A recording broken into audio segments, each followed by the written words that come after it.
में जखना ये घरवा गे दीदी सा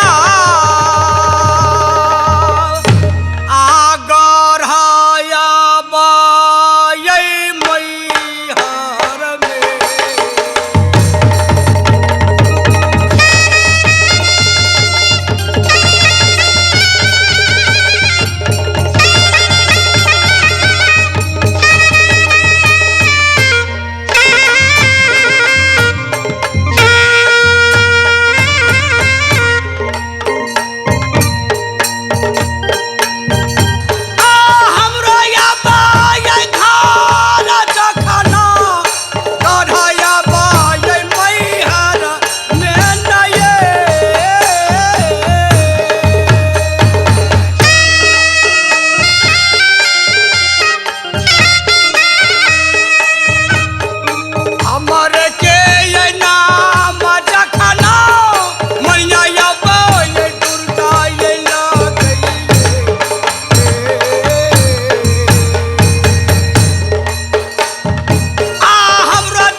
हमर नाम या मनिया दुर्गा कि जाय दिन में राज पकड़िया में चंद्रावती जन्म लेलक वही दिन से हमर कहा बचपन के पुजेरी है।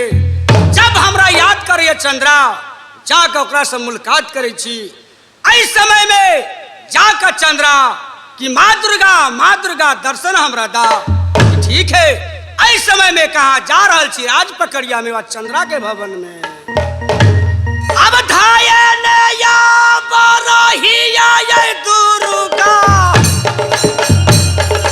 आ चल राजा पकड़िया में नये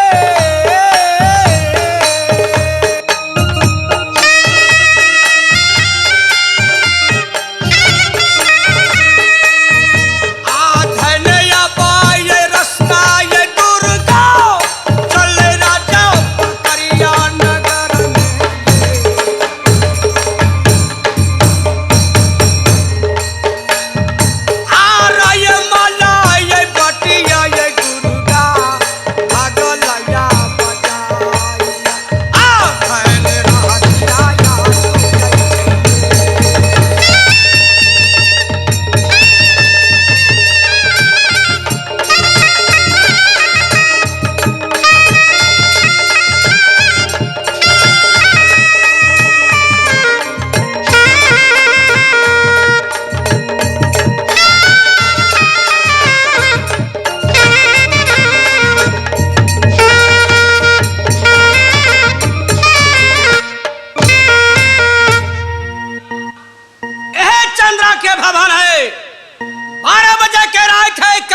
के बेर जितना जीवा जन पशु प्राण सब अपना अपना गृह में आराम कर रहे इस समय में जाकर चंद्रावती अपना चंद्रा भवन में सो रहा है। ठीक है इस समय चंद्रा के हल्ला करे छी कि बेटी चंद्रा जागा कि मैया दुर्गा के दर्शन करा। ये काटे का ये नीना से ये चांदारा आसुतला ये भवनमा में नगे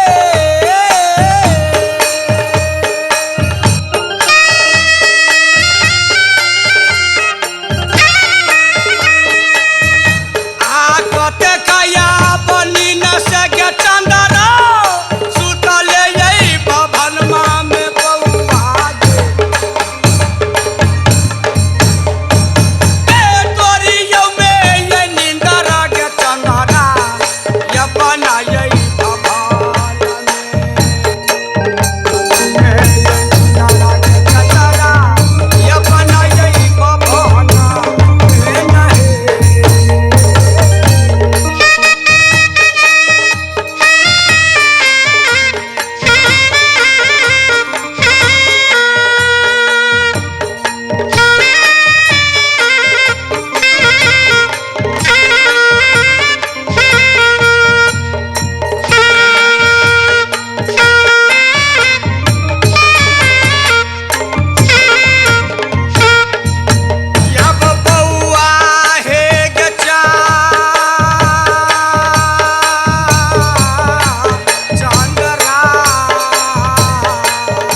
आवाज शायद माँ दुर्गा हमार आवाज सुन लेलखिन। कहे छी बेटी जागा जागा, ठीक है जाका देखे छी ओ माँ दुर्गा सही में कि और दोसर कोई।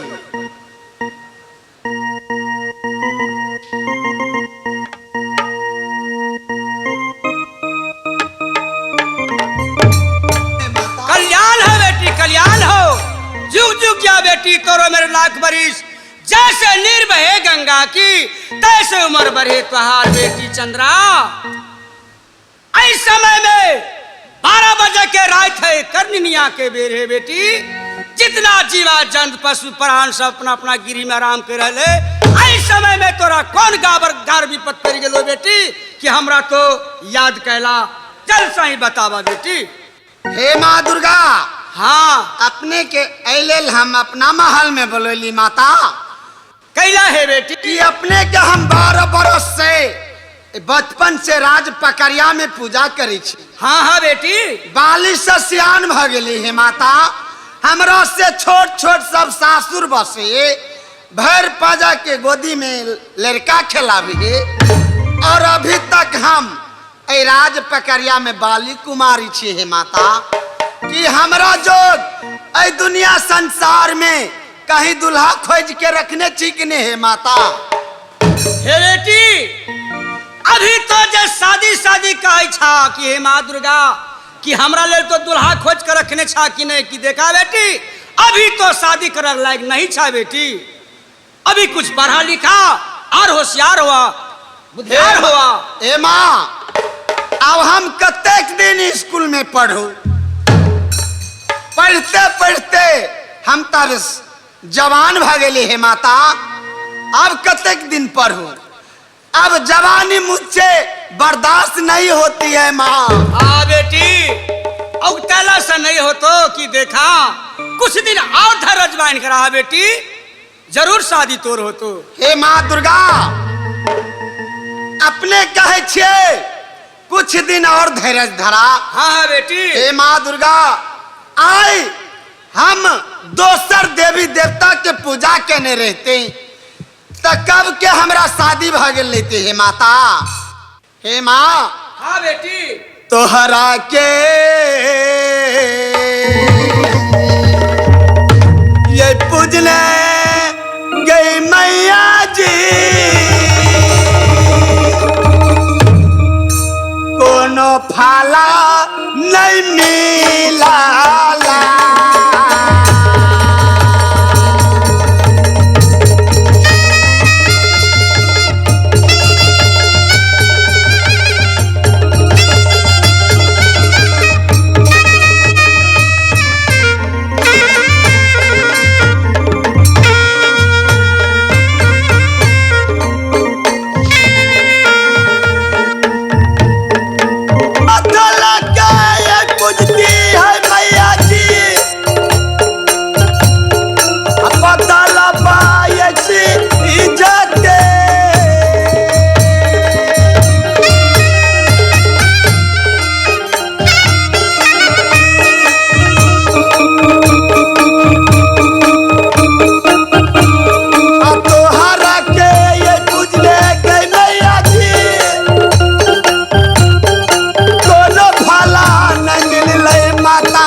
दुर्गा हाँ बेटी चंद्रा। आए हम पत्थल के पूजा के नहीं रही ही माँ, तो हम पत्थल पर सीजता लेकिन आहा के पूजा का हमरा कुछ को फल नहीं मिले है माता। इस समय में चंद्रा करे ठीक बात।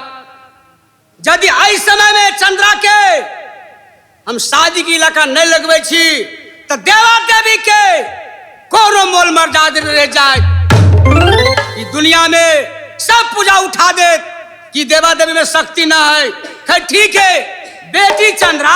हाँ माँ दुर्गा। इस समय तो कहे छा हमरा कि हे माँ हमरा शादी चाहिए। ई तो पहले बतावा तोरा केहन दुल्हा चाहिए बेटी। हे माँ दुर्गा। हाँ चंद्रा।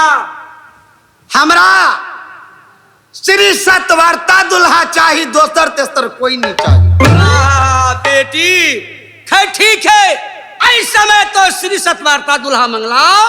हाँ है माँ। बेटी तोरा हम खोज का अगतिये छली रखने को दुल्हा कि राजमय साथा वाला या सुरमा सलेश ये बेटी। हाँ है माता।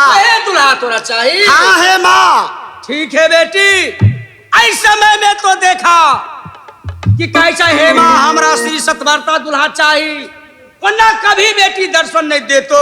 कोनो दर्शन देता है माँ दुर्गा। बेटी यदि तो वो बार पैबा कहा तो अपना पिताजी ले जा। अच्छा पूरा पिताजी के एक बगीचा है राजपकड़िया में। हाँ हाँ जाकर पिता से ऑर्डर मंगिया के बाबूजी अपने हमरा ऑर्डर दिया कि हमरा बगीचा देखा के ललसा लाई गल है। बेटी तोरा जोग दुल्हा वही फुलवारी में मिलतो बेटी। हे माँ दुर्गा।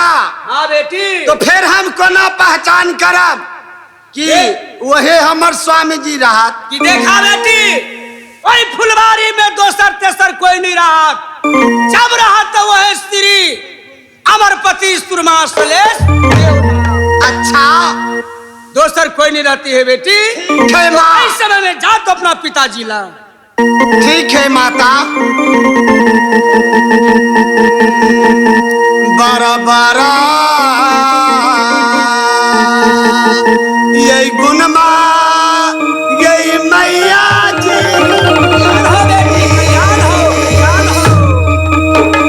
राजा ता यही पकारिया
अवश्य वचन के पालन हम ठीक है बेटी एकदम विश्वास है बेटी। जा तो अपना बाबूजी ला। ठीक है माँ दुर्गा। कल्याण हो कल्याण हो कल्याण हो। इस समय में जाकर चंद्रा के वचन दे दिली तोरा जोग दुल्हा वही गादी राज में थाने है बेटी कि तोरा वाला दर्शन नहीं हो तो कहा अपना बाबू सौटर फुलवारी में जहा बेटी तब तोरा दर्शन हो तो कि इस समय में कहा वही अमरपति देवता सलेश के कहा उखमा चढ़ा का वही राज पकड़िया के फुलवारी में भेजा ताई सकी चंद्रा के दर्शन हो